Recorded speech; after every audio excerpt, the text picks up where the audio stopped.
मध्य प्रदेश की धरती से, आपके बिल्कुल ये गुजरात की बाउंड्री से, थोड़ा सा पास में महाराष्ट्र भी लगता है। अलीराजपुर जिले के छोटे से गांव से हूँ। छोटी सी नौकरी भी करता हूँ, समाज के लिए सस्पेंड भी हो चुका हूँ, 2-4 ट्रांसफर करके फिर भी समाज का काम जारी है। क्या है, अभी आपने मुझे एक फ्लावर दिया, फूल, इतनी खुशी हुई मुझे। आप लोग स्टूडेंट्स हो, छात्र हो। मुझे जब पता चला, मेरे पास 4-5 दिन पहले फोन आया था। हमारे मध्य प्रदेश में साप्ताहिक कार्यक्रम चल रहे हैं, जगह जगह पे रोज कार्यक्रम हो रहे, 2-3 जगह एक साथ कार्यक्रम नहीं अटेंड कर पाते, तो जहाँ पर होते हैं कोशिश करते हैं वहाँ तक पहुँच कर। तो पहली बार हालांकि गुजरात में बड़ौदा में आ चुका हूँ, कवाट आ चुका हूँ, अहमदाबाद आ चुका हूँ, गांधीनगर में कार्यक्रम था, तो मैं आ चुका हूँ यहाँ पर। लेकिन जब भाई का फोन आया गब्बर भाई का, बोले कि यार हम लोग स्टूडेंट्स हैं और हर साल हम लोग कार्यक्रम करते हैं, अपने दम पर करते हैं, तो मैं खुद को रोक नहीं पाया। मैंने बुरहानपुर का कार्यक्रम कैंसिल किया। कल शाम को इनको मैंने बोला कि ये आऊँगा जरूर। और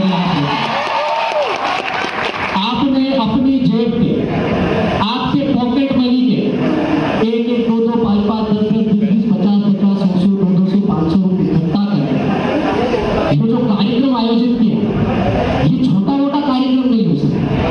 मुझे आज की तारीख में इससे ज्यादा खूबसूरत कार्यक्रम, इससे ज्यादा सैद्धांतिक कार्यक्रम, इससे ज्यादा समर्पित कार्यक्रम देखने को नहीं मिल सकता।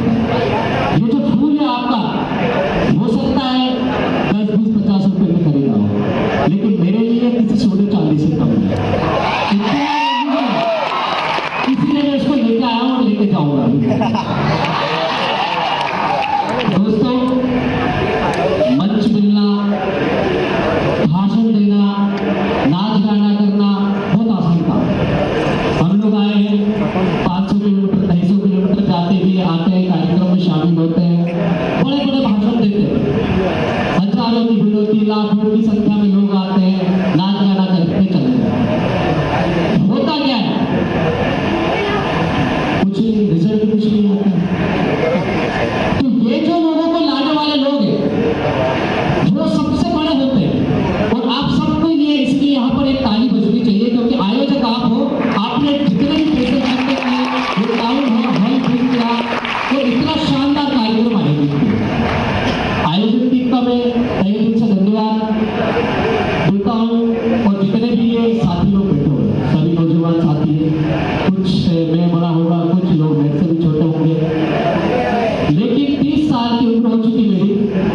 और इससे पहले एक बहन आई थी हमारी, बिरसा मुंडा की जीवनी पढ़ के बता के गए उनके बारे में, उनके संघर्ष के बारे में। एक टीचर भाई भी बैठे थे इधर, उन्हें भी अच्छी चीजें बताई। दोस्तों, ये 20 से 25 साल की जो उम्र होती है, अभी मैं उस स्टेज को पार कर गया, लेकिन ये जो उम्र होती है जहां पर आप मौजूद हो, जिसको आप फेस कर रहे हो, ये बड़ा सेंसिटिव जोन है। आप अच्छा पढ़ोगे तो बहुत अच्छी जगह भी चलेगा, और आप नहीं पढ़ोगे तो पता नहीं किधर चूड़ी मार करते रहोगे, सिगरेट पीते रहोगे, बियर पीते रहोगे, नाच गाना डांस करते रहोगे। आपका समाज उसी दिशा में जाएगा जिसमें आप नहीं जाना चाहते। तो जिस बिरसा मुंडा की बात कर रहा हूं मैं, जिसकी बात हमारी बहन करके गई, भाई साहब करके गए, मैं उधर ले जाना चाह रहा था इसके माध्यम से। 25 साल की उम्र में हमारे लड़के ऐसे थोड़ी सी ऊपर जींस पहन के, थोड़ी कटी फटी जींस पहन के, बढ़िया रेबिन का ग्लास लगा के, है ना, सार्वजनिक स्थल पर जाके बढ़िया सिगरेट यही करते ना, बाइक राइडिंग करते हैं, ओवरटेक करते हैं, कुछ लोग स्टंट करते हैं, लड़कियों को लाइन मारते हैं, कुछ टूट भी जाते हैं, बहुत सारे लोग करियर भी खराब कर रहे हैं। लेकिन 25 साल की उम्र में ये जो फोटो दिख रही है पीछे, ये एक आम व्यक्ति, एक आम आदिवासी बच्चा, एक गरीब परिवार में जन्म लेता है, लेकिन 25 साल की उम्र में भगवान बन के शहीद हो गए। हमको क्या प्रेरणा लेनी चाहिए इनसे, क्या सीखना चाहिए हमको इनसे? विचार मंथन करने के लिए आप लोग इकट्ठा हो। बहुत ही शानदार कार्यक्रम है। समय समय पर नाच गाना भी होते रहना चाहिए, ऐसा नहीं है। समय समय पर वक्तव्य भाषण भी होना चाहिए। समय समय पर डांट फटकार भी पड़नी चाहिए। समय समय पर चोट भी लगनी चाहिए। इंसान को ठोकर खाकर ठाकुर बनता है। मैं हिंदी में बोल रहा, सबको समझ में आ रहा है? हिंदी तो सबको समझ में आ जाती ना। मुझे गुजराती थोड़ी समझ में आती, थोड़ी बहुत बोलता हूँ, समझ पाता हूँ, ज़्यादा नहीं कर पाता हूँ, तो इसलिए मैं हिंदी में बोल रहा हूँ। हम लोग मध्य प्रदेश में आंदोलन चलाते हैं। मध्य प्रदेश के बाद में राजस्थान में आदिवासी परिवार है, उनसे हम लिखते हैं। आपके गुजरात में भी जेएस की स्थापना हो चुकी है। 3-4 साल पहले से छोटा छोटा कार्यक्रम होते हैं। लेकिन मैं जब गुजरात का नाम सुनता हूँ तो मुझे सबसे पहले केवड़िया याद है। जब मैं गुजरात का नाम सुनता हूँ तो मेरे दिमाग में सरदार सरोवर ही बैठ जाता है। इतना बड़ा बाग, इतना बड़ा स्टैचू कहाँ बना? किसकी जमीन पर बना? बलिदान किसने दिया? पानी किसको मिल रहा है? जमीन किसकी गई? और बिल्डिंग किसके बन गए वहां पर? 5 स्टार होटल किसका है वहां पर? बाहरी आदमी। कुछ समय पहले आया था, मैं घूम के गया हूँ। तो ये बलिदान आज से नहीं, ये हजारों वर्षों से चल रहा था। ये जिस बिरसा मुंडा की बात कर रहे थे, ये 25 साल में सिर्फ इसलिए शहीद नहीं हुआ कि उसकी जमीन बचानी थी उसको। वो आम इंसान से भगवान बना, ऐसी उसे भगवान नहीं कहा जाता। उसने हर उस शख्स से लड़ाई लड़ी। हमारे कुछ लोग बोलते हैं कि वो आदिवासियों का भगवान है, वो आदिवासी क्रांतिकारी है। गलत बात। महात्मा गांधी जेल में गए, 8 बार अनशन किया, 2-4 बार जेल गए, 10 बार गए, 20 बार गए, 50 बार गए, भूखे रहे। उनको सब जानता है। वो आज क्या है? देश के राष्ट्रपिता है। लेकिन मैं आपको थोड़ा फ्लैशबैक में ले जाना चाहता हूँ। जब महात्मा गांधी विदेश में थे, उनको इंडिया का चित्र नहीं मालूम था, इंडिया में क्या हो रहा है। वो बढ़िया बैरिस्टर की डिग्री करके आए, भारत में आए तो एक अधिवेशन में उन्होंने देखा बहुत सारे गुंडा लोग, आदिवासी लोग इकट्ठे होकर आधे आधे कपड़े पहन के, हाथ में तीर कमान लेके, गोफल ले पीछे से पाले ले रखा, नारे लगा रहे, भगवान बिरसा मुंडा मर रहे, जय बिरसा, जय बिरसा, उल गुलाम जिंदाबाद, ऐसे करके एक सभा में जा रहे थे। तो महात्मा गांधी जी आए, उनको पता नहीं था, बड़ा सा बैनर देखा, लोगों से पूछा, भैया आदमी कौन है? आधे कपड़े वाला, ये तो भूखा नंगा दिखता है, ये कौन आदमी? तो वहां से एक आदिवासी आदमी जा रहा था, उसने बताया कि बापूजी ये बिरसा मुंडा है। अच्छा, वो नहीं है?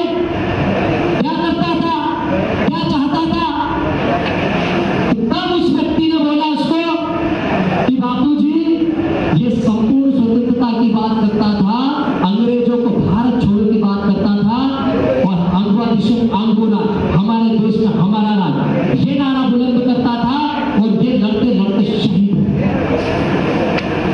बापूजी का दिमाग खुल गया, समझ में नहीं आया। महात्मा गांधी जी को लगा ये तो बहुत बड़ा नारा हो गया, अंगोरा हमारे देश में हमारा राज। महात्मा गांधी जी ने तुरंत घर जाके कोट टाई पैंट सब होता, उसके बाद में उन्होंने भगवान बिरसा मुंडा की तरह लंगोटी पहनी, पोस्टर पहना, ताली बांधा। फोटो देखते हो आप गांधी जी? नोट में भी दिखती है, 24 घंटे लोग देखते हैं उनकी फोटो। तो उन्होंने अपने कपड़े उतार दिए। उसके बाद में उनको लगा कि इस आंदोलन को जो भगवान बिरसा मुंडा ने चलाया, पूरे भारत देश को जरूरत है। तत्काल उन्होंने एक नारा लगा दिया, अंग्रेज भारत छोड़ो अभियान चला दिया, और उनके आंदोलन अक्षर शुरू हो गया। तो महात्मा गांधी ने भगवान बिरसा मुंडा को अपना गुरु माना। गुरु माना कि नहीं माना? तो यदि भगवान बिरसा मुंडा महात्मा गांधी जी के गुरु में,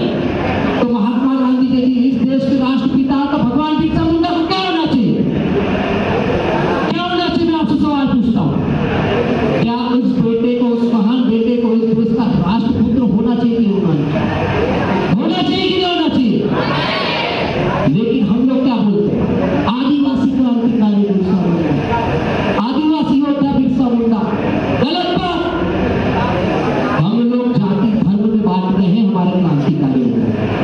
यदि राष्ट्रपति के नाम से राष्ट्रपिता यदि महात्मा गांधी जी है, तो इस देश का राष्ट्रपुत्र होना चाहिए भगवान बिरसा मुंडा। ये मांग करना चालू करता आज आज क्या हाल है भारत देश में? जितने भी आदिवासी क्रांतिकारियों के नाम है। 4 दिन पहले बहुत ही बढ़िया गाना लॉन्च हुआ गुजरात में, चांदनी परमार और पिप्पी बारिया के बैनर तले कोई सा गाना हुआ, बहुत शानदार। उसमें अहमदाबाद में कौन सा वीर राजा था, अलीराजपुर में कौन सा वीर राजा था, गांधीनगर में कौन सा राजा था, मतलब पूरे मध्य प्रदेश, गुजरात, राजस्थान की बाउंड्री को कवर कर दिया। इतनी शानदार जानकारी दी उन्होंने 5 मिनट के वीडियो में, 5 मिनट के गाने में। ये सारे क्रांतिकारियों के नाम कहीं गायब है, किसी इतिहास की किताब में आपको नहीं मिलेगा। ये कौन खोद के ला रहा भाई? आप जैसे युवा ढूंढ के ला रहे, आप जैसे युवा संघर्ष कर रहे हैं समाज के लिए। हमारे मध्य प्रदेश में बेरोजगारी का आंदोलन हो रहा है, लेकिन बच्चा हमारे लाठी खाते वहां हम लोग सहयोग करते उनको, जो हमारी तरफ से बल पड़ता करते हैं। लेकिन यहाँ देख के बहुत खुशी हुई कि आपने 50 रुपए जमा कर करके ये कार्यक्रम कर दिया। हमारे ऐसी स्थिति नहीं, हमारे लड़ते भी हमें, झगड़ते भी हमें, बलिदान भी हम सब देने के लिए तैयार होते हैं। लेकिन आपने जो ये नेतृत्व खड़ा करने का संकल्प लिया ना, मैंने सुना कि 2013-14 से आप लोग ये कार्यक्रम कर रहे हैं, बहुत ही शानदार। इसको आगे बढ़ाओ, क्योंकि आप लोग छात्रों को क्या बोलते हैं? देश का भविष्य बोलते हैं। ऐसा बोलते हैं ना, किताबों में ऐसा पढ़ाया जाता है कि छात्र ही देश का भविष्य है। मैं छात्रों को देश का भविष्य नहीं मानता और आदिवासी छात्रों को स्पेशली नहीं मानता हूँ। मैं आदिवासी छात्रों को, प्रत्येक छात्रों को आदिवासी समाज का योद्धा मानता हूँ, इस देश का योद्धा मानता हूँ, क्योंकि वो समाज की संस्कृति, सभ्यता, परंपरा को बचाने के लिए लड़ रहे हैं। आज देखो हमारी बहन बेटियां आदिवासी कल्चर में डूब रही है, लुगड़े घाघरे पहनने लग गए, युवा साथी भी पगड़ी पहनने लग गए।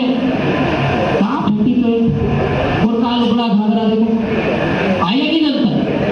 तो ये कौन कर रहा है? ये सब युवा ही। इसीलिए मैं आपको योद्धा बता, यदि इतिहास हम लोग देखते हैं तो हमको सिर्फ 2-4 लड़ाइयाँ बताई जाती है। 1857 की क्रांति सबको पढ़ाई जाती है, आपके गुजरात में भी पढ़ाते हैं, लेकिन उससे पहले का इतिहास किसी को नहीं मालूम। कभी आपने सवाल किया आपके मास्टर से या टीचर से या प्रोफेसर से? इस देश का इतिहास बोलता है कुल 1706 लड़ाई लड़ी गई और 1702 लड़ाई सिर्फ आदिवासियों ने लड़ी है, और सारी की सारी लड़ाई की लड़ाई थी। बिरसा मुंडा ने सर कटाया, अरे उसकी चमड़ियां छिपी गई। अभी हमारी बहन ने बोला उसको स्लो पॉइजन दिया गया। आदमी मरा क्या? नहीं मरा, मरते तब तक बोलता रहा, वो शहीद तब तक नहीं हुआ तब तक वो बोलता रहा। अंग्रेजों ने उनको बहुत सारा लालच दिया कि बोले बिरसा देखो क्या चाहिए, फिर इतने पैसे दे देते हैं, ये राज्य दे देते हैं, नौकरी दे देते हैं, फलाना दे देते हैं, ढिक्का दे देते हैं। बिरसा मुंडा नहीं माना। बिरसा मुंडा मरते तब तक बोलता रहा, उसकी चमड़ियां वगैरह छिपी गई तब तक वो बोलता रहा, स्लो पॉइजन दिया गया, लेकिन वो पीछे नहीं हटा, भूखा प्यासा लड़ता रहा, संघर्ष करता रहा, लेकिन बोलता रहा कि मैं इस देश का मूल निवासी था, भूख रहूंगा। आप कितने भी लोग आ जाओ बाहर से, मेरे पे कोई सा भी आप लोग जुल्म कर लो, लेकिन मैं इस समाज के साथ था, हूँ, रहूंगा। तुम लोग कौन होता ऊपर से कर लेगा? उस समय भगवान बिरसा मुंडा ने यह आंदोलन चलाया था, जो हम लोग लगा देते ना, तो टैक्स की बात करते हैं हम लोग।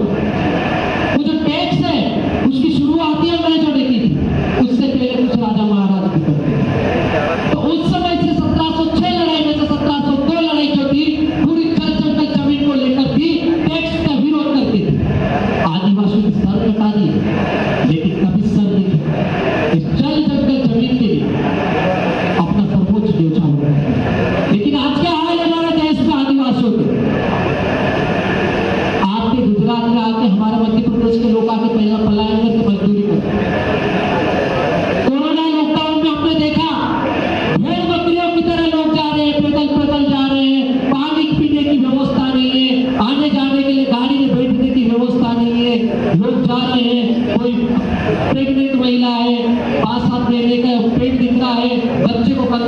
देता है एक थैली का हाथ में लगती है।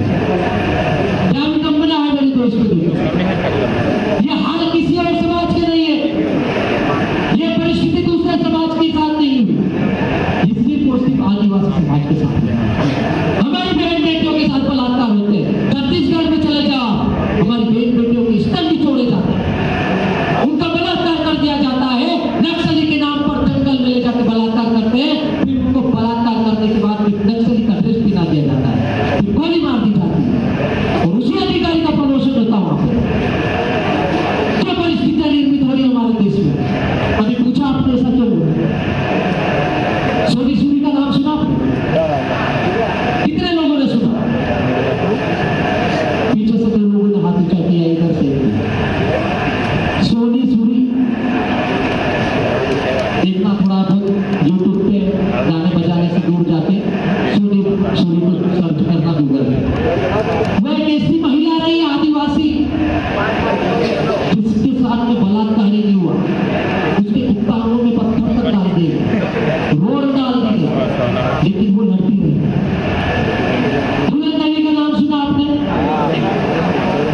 पंडित भी डाकू बोलते हैं, अभी ये लोग कंटा बिल को भी डाकू बोलते हैं। कंटा बिल के बारे में जानता हूँ।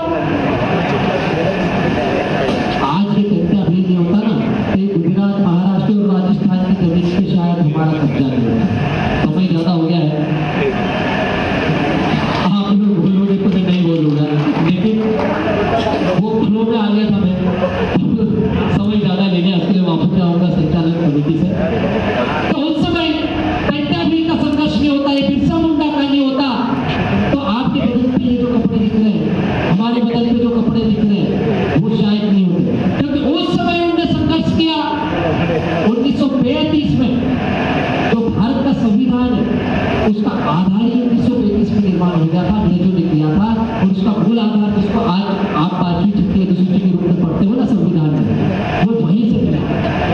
ये संवैधानिक हक अधिकार आपको यूं ही ऐसे थाली में नहीं परोसे गए, उसके लिए हमारे पूर्वजों का बलिदान।